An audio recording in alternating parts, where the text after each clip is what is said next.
Hello friends, मेरे channel पर आप लोग को स्वागत है। तो जैसे आपके सामने ये दिखाई दे रहा है मार्केट मूड इंडेक्स। तो ये आपको कहाँ पे दिखाई दे रहा है? ग्रिड के आसपास ही है, एक्सट्रीम ग्रिड के आसपास नहीं है। ठीक है।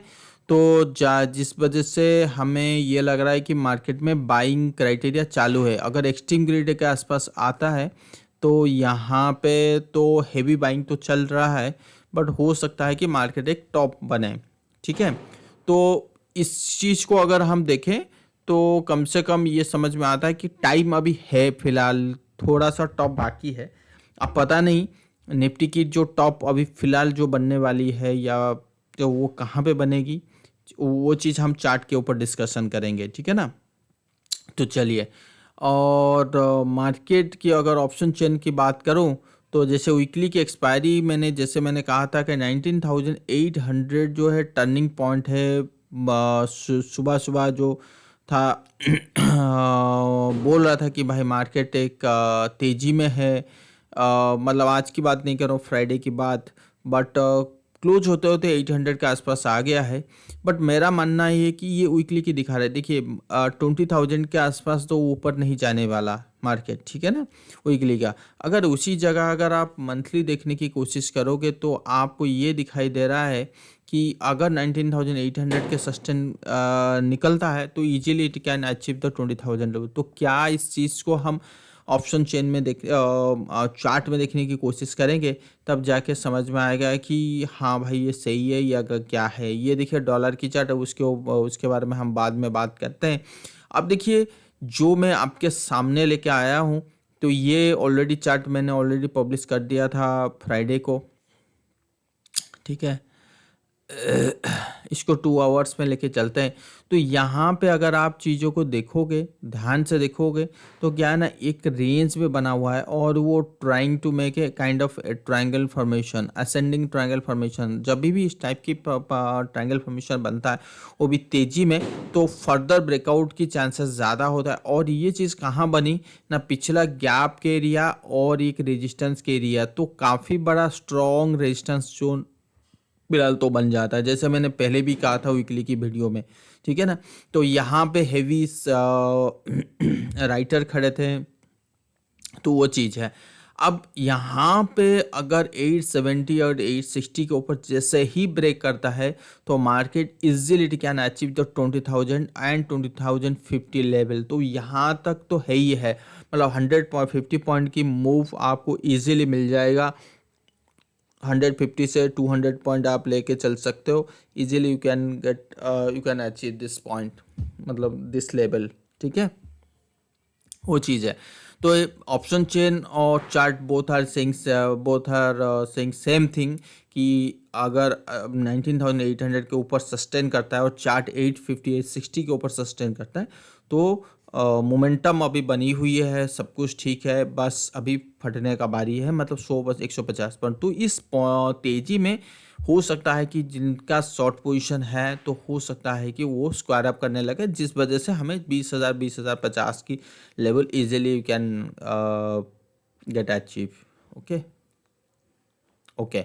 सो एंड अनदर थिंग जो मैंने बहुत पहले मैंने कहा था, इस चीज़ को मूविंग एवरेज के थ्रू अगर मैं देखने की कोशिश करूं, ठीक है, अब वो मूविंग एवरेज के थ्रू, तो जैसे जैसे यहाँ पे मूविंग एवरेज सपोर्ट दे रहा है तो that mean it's a purely strong trending move. तो ट्रेंडिंग मूव को में वीकनेस आने के लिए कम से कम ये मूविंग एवरेज क्रॉसओवर देना पड़ेगा, तब जाके समझ में आएगा कि हाँ भाई इसमें वीकनेस आया है।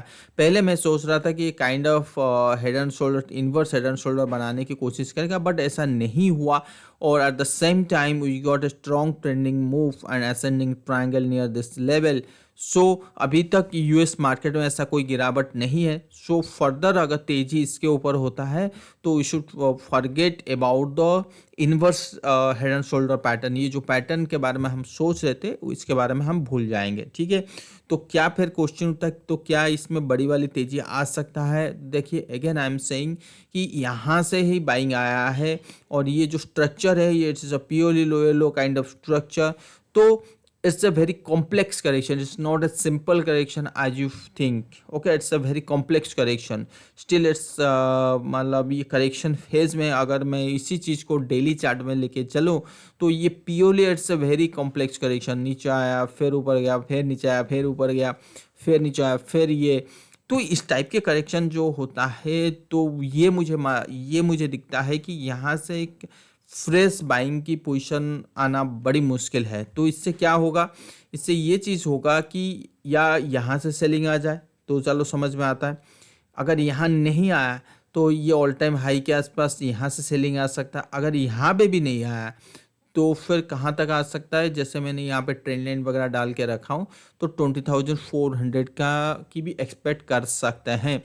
पहला चीज़ 20,000 का एक्सपेक्ट कर लीजिए. अगर 20,000 के आसपास रेजिस्टेंस नहीं ले रहा है तो 20,400 का एक्सपेक्ट कर सकते हो. But I am telling you once again, जितना ऊपर जाएगा उतना खतरा रहेगा नीचे आने के लिए. ठीक है ना, इसको नीचे आना किसी भी हाल पे पड़ेगा. अब वो चीज़ कब होने वाला है, जब तक इसमें ट्रेंड में वीकनेस नहीं आएगा. तो वीकनेस आने के लिए हमें क्या करना पड़ेगा, छोटे टाइम फ्रेम में हमें देखना पड़ेगा क्या इसमें कमजोरी है या नहीं है. जैसे यहाँ पे है 2 आवर्स मूविंग, 2 आवर्स चार्ट में मैंने आपको दिखाया था. और उसी एट द सेम टाइम अगर आप चीज़ों को देखोगे तो यहाँ चीज़ ना वीकली जो कैंडल है ये प्योरली हायर हाई कैंडल बना रहा है. ठीक है ना, हायर हाई. तो ये जो कैंडल का जो लो है, इसी हफ्ते का जो कैंडल का लो है, ये देखो क्या है 19,670. तो ये एक टर्निंग पॉइंट हो जाएगा. और ऑप्शन चेन में ये भी शो कर रहा है अगर 19,700 के नीचे एक बार क्लोज होता है तो टर्निंग पॉइंट आ सकता है. तो हमें अपना लेवल मिल गया नीचे का लेवल. अगर मार्केट 670 के नीचे ब्रेक होता है इंट्राडे के कहीं पे भी डे वाइज, तो आप समझ जाओ मार्केट में कमजोरी आना चालू हो सकता है. जब तक ये ब्रेकआउट, जब तक इसके नीचे नहीं आया, 670 के नीचे नहीं आया और ये 870 का लेवल ब्रेक कर दिया, तब आप ऊपर के लिए देखो. और वो चीज़ 20,000, देन 20,200, देन 20,400, ये रेंज से आप लेके चल सकते हो. तो अभी फ़िलहाल 19,800 से अगर 20,400 की बात करूं तो 600 पॉइंट की चांसेस है. तो किसी भी टाइम पे 400 भी रिवर्सल हो सकता है, 200 में भी हो सकता है और 600 पॉइंट पे भी रिवर्सल हो सकता है. और इस depends upon the trending move, मतलब ये ट्रेंड कब कमजोरी होगा, कहाँ होगा, उसी टाइम पता लगेगा. ठीक है, ये चीज़ मैंने आपको क्लियर कट कह दिया. और ट्रेडिंग तो है ही है, इसमें तो ट्रेडिंग तो करना है. बट कुछ स्टॉक है, चाहे वो मैं लार्ज कैप की देखूँ तो large cap showing some kind of very bullish nature. जैसे आप अगर आप आईसीआईसी बैंक देखोगे, एसबीआई देखोगे तो आपको बुलिश सेंटिमेंट नज़र आ रही है. जैसे आईटी देखोगे तो थोड़ी देर के लिए वो हो सकता है कि एक तेज़ी हो, देन उसके बाद फॉल हो, ये चीज़. मतलब बड़ी वाली तेज़ी का मुझे कहीं से भी कहीं कोई भी एंगल से मुझे समझ में नहीं आ रहा है कि बड़ी वाली तेज़ी के लिए हम बैठ जाएं अभी इसी टाइम पे. मैं बिल्कुल एग्री नहीं करता हूँ. ये बड़ी वाली तेज़ी हो सकता है कि मार्केट में, ठीक है ना, तो ये चीज़ है. तो और ऑयल एंड गैस को भी चीज़ देखोगे तो ये ऊपर से सेलिंग आएगा. ठीक है ना, ऑयल एंड गैस में तो हर स्टॉक जो पैटर्न कहने की कोशिश कर रहा है कि भाई इसमें सेलिंग कभी भी किसी भी टाइम पे आ सकती है. अब वो पता करना बड़ी मुश्किल है कि कौन सा exact level I can not tell you to.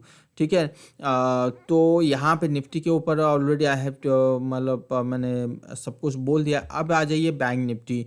तो बैंक निफ्टी यहाँ पे ऑलरेडी शो कर रहा है it's a purely inverse head and shoulder pattern. ठीक है ना, तो यहाँ इसके ऊपर ब्रेक करने के बाद अच्छा खासा एक ट्रेंड चालू हो सकता है. और वो चीज़ किसमें, बैंक निफ्टी में. तो क्या यह हमारा पैटर्न कहने की कोशिश कर रहा है कि आरएसआई ये सब साथ दे रहे हैं. देखिए हर चीज़ तो दे रहे हैं, मतलब बड़ी वाली तेज़ी की बात नहीं कर रहा हूँ. यहाँ तक आप ऑल टाइम हाई तक लेके चल सकते हो. तो ये चीज़ क्या, तो ये क्या हमें ये देखना है कि यहाँ पे आपके ऑप्शन चेन क्या कहने की कोशिश कर रहा है.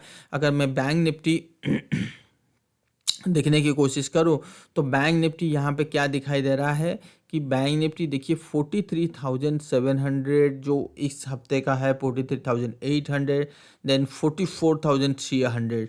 तो यहाँ पे बैंक निफ्टी एक बुलिश सेंटीमेंट में बैठा हुआ है, और ये वीकली की बात कर रहा हूँ। वीकली में बुलिश सेंटीमेंट प्योरली बैठा हुआ है 44,300 तक। अगर मैं मंथली की बात करूँ, सॉरी, ये तो ओपन इंटरेस्ट चेंज हुआ है, मतलब यहाँ पे बुलिश सेंटीमेंट हुआ है, मतलब एक्चुअली जो ओपन इंटरेस्ट है वो ये चीज़ है। मैं वही का सोचूं कि 44,000 कहाँ चला गया। देखिए 43,500 सबसे ज़्यादा कॉल राइटिंग है, और 44,000, तो कुल मिला के अगर आप ये देखें तो मार्केट तो बुल स्ट्रक्चर है ही है, और 44,000 एक एज ए हडल है, और वो है वीकली के बेसिस पे। अगर मैं उसी चीज़ को मंथली में लेके आऊँ तो मंथली में वही चीज़ हाँ, मंथली में भी 44,000 as a strong resistance zone, जो आपको वीकली और बैंक निफ्टी की मंथली में दोनों सेम थिंग दिखा रहे हैं।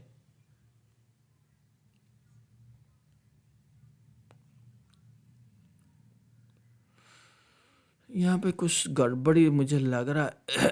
अच्छा, करंट और नेक्स्ट का दे रहा हूँ ना। अच्छा, ओके, सो 44,000 एज हडल है। तो 44,000 कहाँ पे आके आता है, ये एक बार देख लेते हैं कि हम अपने डेली के चार्ट में। ये देखिए 44,000 आकर क्रॉस करता है, देन फर्दर जो रेजिस्टेंस बनेगा वो बनेगा 44,500।